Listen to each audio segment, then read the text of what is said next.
Ibnu Umar radhiyallahu anhu, datang dari sahabat Abdullah bin Umar radhiyallahu anhu, qala, berkata siapa sahabat Abdullah bin Umar, qala Rasulullah sallallahu alaihi wasallam, Rasulullah sallallahu alaihi wasallam bersabda, bunyal Islamu ala khamsin, Islam itu dibangun atas 5 dasar. Islam itu dibangun atas 5 fondasi. Syahadati an la ilaha illallah wa anna Muhammadar Rasulullah, yang pertama, fondasi yang pertama, bersaksi bahwasanya tidak ada Tuhan yang disembah dengan sebenar-benarnya kecuali Allah, dan bersaksi bahwasanya Nabi Muhammad itu utusan Allah. Fondasi yang kedua, wa iqamis sholati, mengerjakan sholat. Fondasi yang ketiga, wa inna zakati, menunaikan zakat. Fondasi yang keempat, wal haji, melaksanakan haji.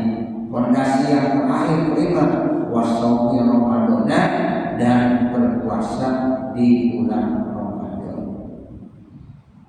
Rawaitahu fi sahihaihima, kami meriwayatkannya dalam kitab Sahih Bukhari dan Sahih Muslim. Jadi satu riwayat itu puasa Ramadan ini didahulukan, hajinya belakangan. Tapi dalam riwayat yang lain seperti dalam kitab ini, haji dulu baru saum Ramadan. Itu ada yang hadisnya. Ya, jadi puasa baru haji. Itu dalam riwayat Imam Muslim begitu. Tapi dalam kitab Sahih Bukhari Muslim, ya, dan dalam kitab Sahih Bukhari itu haji nomor 4, kemudian baru saum Ramadan. Itu tidak ada masalah, sebenarnya. Karena huruf anaknya dengan waw. Kalau kita ngaji ini menahu, kalau huruf anak dengan waw berimun akhir jam'i, walaupun disebut belakangan, bisa aja terjadi di luar. Pada luar puasa sama haji, ya, bisa aja puasa di luar, ya, baru haji. Ya, itu disebut belakangan, boleh, karena makna waw berimun akhir jam'i. Jadi nanti kalau seandainya bapak ditanya itu, kok ini haji dulu baru puasa, bukan puasa dulu baru haji. Ada 2 riwayat, jawaban itu. Ada riwayat Imam Bukhari seperti ini, ya, ada lagi nanti riwayat Imam Muslim, ada lagi yang beda. Ya, jadi puasa duluan baru haji. Terus ada perbedaan, karena menggunakan, ya, huruf atapnya dengan apa? Wow. Kalau menggunakan huruf waw itu maknanya limun akhir jam'i. Walaupun disebut belakangan, yang dimaksud duluan boleh, nah, itu boleh. Atau disebut duluan tapi dia adanya di belakangan, boleh juga. Itu disebut dengan limun akhir. As-sadisa asyara, hadis yang ke-16, Ibnu Abbas radhiyallahu anhu, hadis riwayat dari sahabat Abdullah bin Abbas radhiyallahu anhu, anna Rasulullah sallallahu alaihi wasallam, sesungguhnya Rasulullah sallallahu alaihi wasallam bersabda, "Lau yu'tal nasu tidak wahum." Kalau seandainya manusia diberikan dengan tuntutannya, dengan dakwahnya, landa'a rijalun amwala qaumin wa lima'ahum, niscaya semua orang ngaku-ngaku untuk mengambil harta-harta kaum dan darah-darah mereka. Lakin bainahu ala mudahi, akan tetapi mesti ada saksi, ya, ala mudahi, bagi orang yang menuntut. Jadi kalau seandainya setiap manusia diberikan sesuai dengan tuntutannya, jangannya orang menuntut, oh ini milik saya karena dinuntut dikasih, ini milik saya karena dinuntut dikasih. Nah, itu nggak bisa gitu. Karena nanti orang yang menuntut itu akan diberikan miliknya kalau ada bayinya, ada saksinya, begitu. Jadi dia harus menggunakan apa? Bayinya saksi. Ini saksinya bahwa ini milik saya. Dia ngaku gitu. Itu namanya menjadi. Ada orang ngaku ini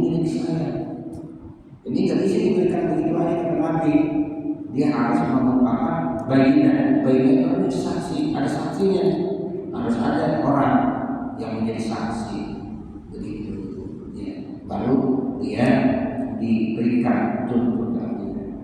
Terus kalau yang dituntut itu boleh juga mengungkapkan alasannya, wal yaminu ala man ankar, dan sumpah atas orang yang ingkar. Kalau dia enggak, ini bukan milik saya, nanti berani sumpah, wallahi demi Allah ini air minum adalah milik saya. Nah itu berarti dia yang dikembalikan yang miliknya. Jadi ada dua orang itu. Nah, satu orang bilang ini air minum saya.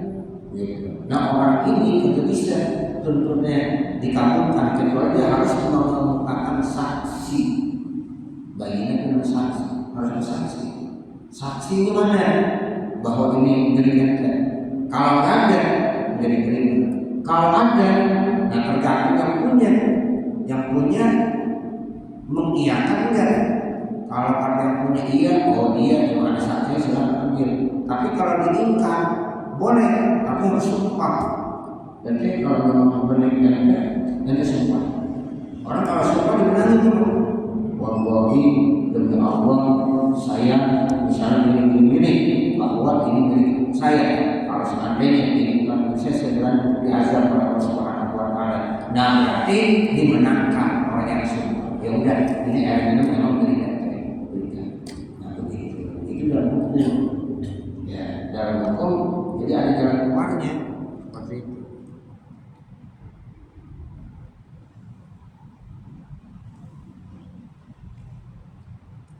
Sebab kalau ada jalan keluarnya kan kalau masalah yang sebenarnya itu dikembalikan kepada Allah Subhanahu Wa Taala. Yang jelas ketika orang menuntut, ya dia mendakwa, maka dia harus menggunakan bayinah, menggunakan saksi.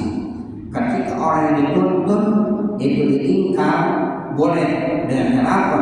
Sumpah. Nah, begitu. Jadi yamin, sumpah itu termasuk kuat dalam hukum. Ketika orang bersumpah itu kita jangan lagi ya macam-macam. Ya, dibilang wallahi demi Allah ini milik saya. Udah, karena dia sumpah. Ya itu dari mana? Kalau dalam hukum begitu kan. Nah ini hadisnya.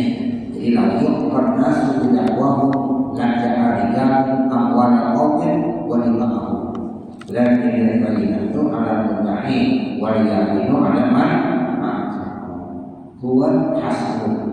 Ini hadis hasan bihadal lafzi dengan lafaz ini. Wa ba'duhu sebagiannya bisahihain. Terdapat dalam Sahih Bukhari dan Sahih Muslim. As-Samina Asyara hadis yang ke-17 an Wabisah bin Ma'bad radhiyallahu anhu, riwayat dari Wabisah bin Ma'bad radhiyallahu anhu, annahu anta Rasulullah SAW, sesungguhnya Wabisah bin Ma'bad itu datang kepada Rasulullah SAW. Maka berkata, siapa Wabisah? Jika tas'alu anil birri, engkau datang ingin bertanya tentang kebaikan, wal ismi dan dosa. Apa sih artinya kebaikan dan apa sih artinya dosa? Qala, lalu beliau bilang, na'am, iya. Jadi Nabi tahu ada seorang sahabat namanya Wabisah bin Ma'bad. Dia datang kepada Rasulullah. Lalu Nabi tidak tahu dalam hatinya. Kau dalam kamar pengen nanya tentang masalah apa artinya kebaikan dan apa artinya dosa. Ya kata Wabisah, iya ya Rasulullah. Nah begitu. Padahal dia belum ya kasih tahu kedatangannya, dia belum kasih tahu. Tapi Rasulullah dalam hadis ini tidak tahu kan. Jadi dalam kemarin mau nanya masalah kebaikan dan dosa ya. Begitu. Tapi Rasulullah bisa membaca. Nah seperti itu. Kalau orang ini jawab, na'am ya, na'am. Lalu Rasulullah ya bersabda, kata Rasulullah, istabti qalbaka, minta fatwalah buat hati kamu. Tanya hati, kenapa? al-birru man ma'anna ilahi nafsu. Kebaikan itu biasanya yang menenangkan jiwa, wa ma'anna ilahi qalb, dan menenangkan hati. Kalau jiwa terasa tenang, hati terasa tenang, itu berarti kebaikan. Kita kalau harus melakukan kebaikan itu salah satu penyebabnya jiwa kita enak, tenang, sejuk, ya, hati kita juga tenang. Beda dengan dosa. Wal ismu, nah kalau dosa itu mahakatun nafsi, sesuatu yang meragukan dalam jiwa kita. Kita kalau harus berbuat dosa, itu hati kita tidak merasa tenang. Wal arab dari musafir, ini ragu-ragu dalam hati, jiwanya tidak tenang dan hatinya pun sama seperti itu. Itu dosa. Jadi dari segi itu hati kecil itu ngomongnya begitu. Makanya para pencuri, walaupun dia mencuri, tapi kalau dalam hati kecilnya itu perbuatan dosa, dia tahu. Ya, dari hati kecilnya itu tetap ini perbuatan yang kagak benar. Nah, karena memang yang dalam hati kecil tidak bisa dibohongin. Maka kata Nabi isfati qalbaka, pokoknya ditempatkan aja pada hati kamu. Jadi kira-kira kalau yang bisa menenangkan jiwa, menenangkan hati, itu berarti perbuatan-perbuatan yang baik. Kalau perbuatan-perbuatan baik seperti itu memunculkannya. Nah, kalau kita melakukan kesalahan, dosa, itu otomatis hati kecil kita akan bilang, inilah yang bisa membuat hati tidak tenang, jiwa tidak tenang. Jadi segala sesuatu yang tidak bisa menenangkan hati dan jiwa, rasanya tidak enak, itu adalah perbuatan dosa, perbuatan salah. Wa in apakah nasib, sekalipun manusia memberikan fatwa kepada kamu, wa aftauka, dan mereka memberikan fatwa kepada kamu. Hadisun hasanun, ini hadis hasan.